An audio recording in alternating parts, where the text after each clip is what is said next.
Père éternel, Seigneur Dieu, aie pitié de moi dans ta bonté extraordinaire. Je m'incline devant ta puissance infaillible et incomparable.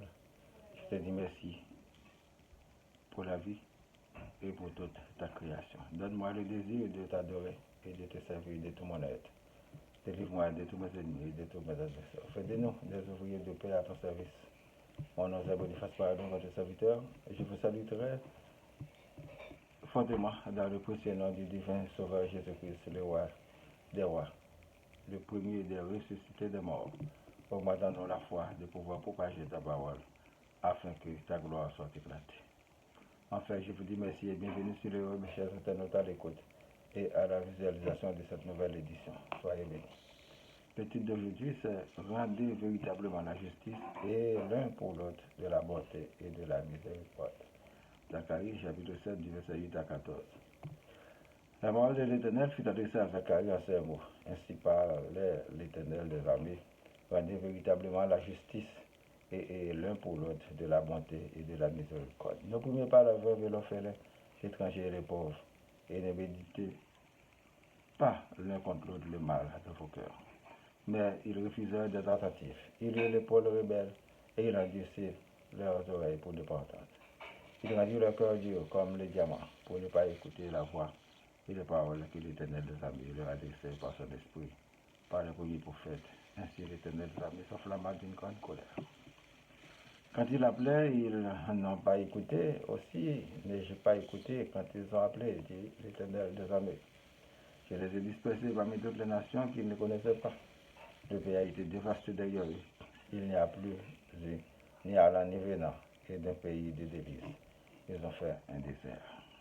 Pour la prédication. Mes bien-aimés dans le Seigneur, que la grâce et la paix de Dieu vous soient multipliées.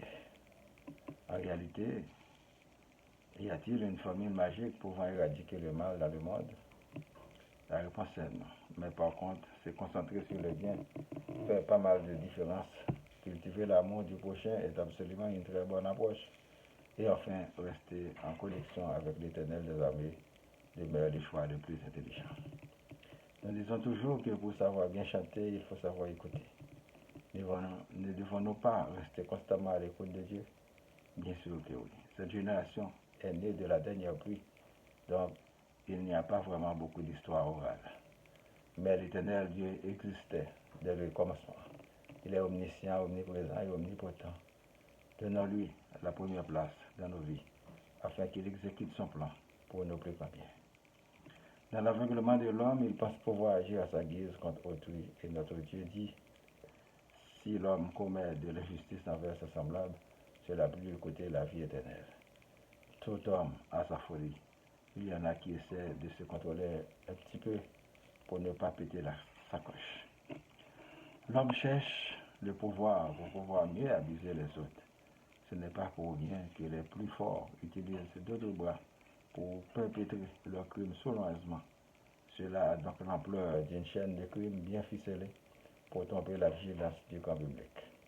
Quand il s'agit d'un crime, on vous suggère de mener votre propre enquête pour retracer la vérité. Souvent, les intérêts internes et méconnus enfouillent l'aboutissement d'une vraie enquête pour ne pas déranger certains criminels. L'homme est le plus grand destructeur et le plus grand producteur aussi.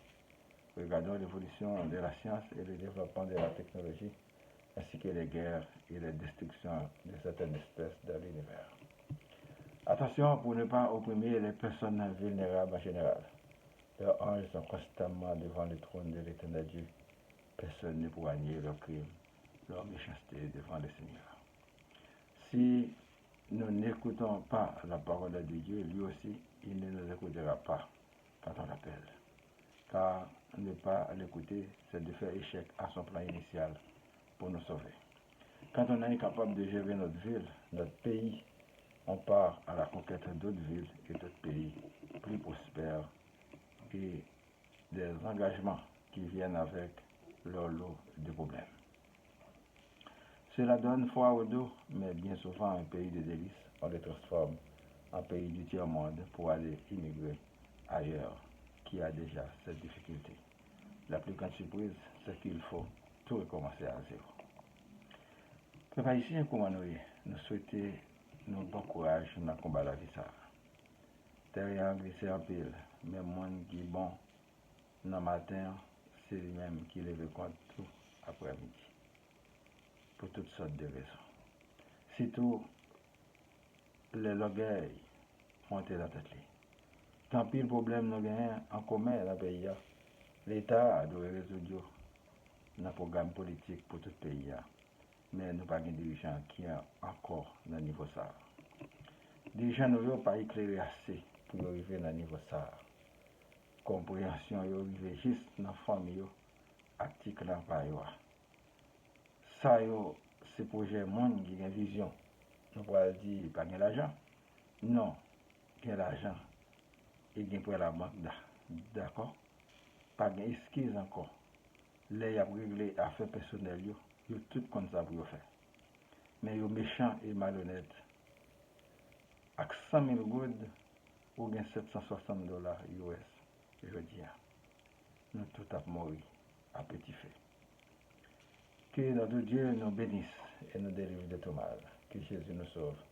Que l'Esprit de Dieu soit sur nous. Pour moi, ma famille, vos familles, les membres du groupe spiritualité, les amis, les personnes malades, les démunies, les personnes éprouvées, les persécutées, les victimes de la guerre, les chômeurs, les leaders, la province du Québec, Canada et le monde entier. Que la paix soit sur le monde. Citons notre Père qui est aux cieux, que ton nom soit sanctifié, que ton règne vienne. Que ta volonté soit faite sur la terre comme au ciel. Donne-nous aujourd'hui notre pain de ce jour. Pardonne-nous nos offenses comme nous pardonnons aussi à ceux qui nous ont offensés. Et ne nous laisse pas entrer en tentation, mais délivre-nous du mal. Car c'est à toi qu'appartiennent la puissance et la gloire au siècle des siècles. Amen. Je vous souhaite de passer une bonne journée et une bonne semaine. Lisez et méditez toujours sur la parole de Dieu. C'est votre serviteur Boniface Pardon. Merci et à la prochaine. Au revoir.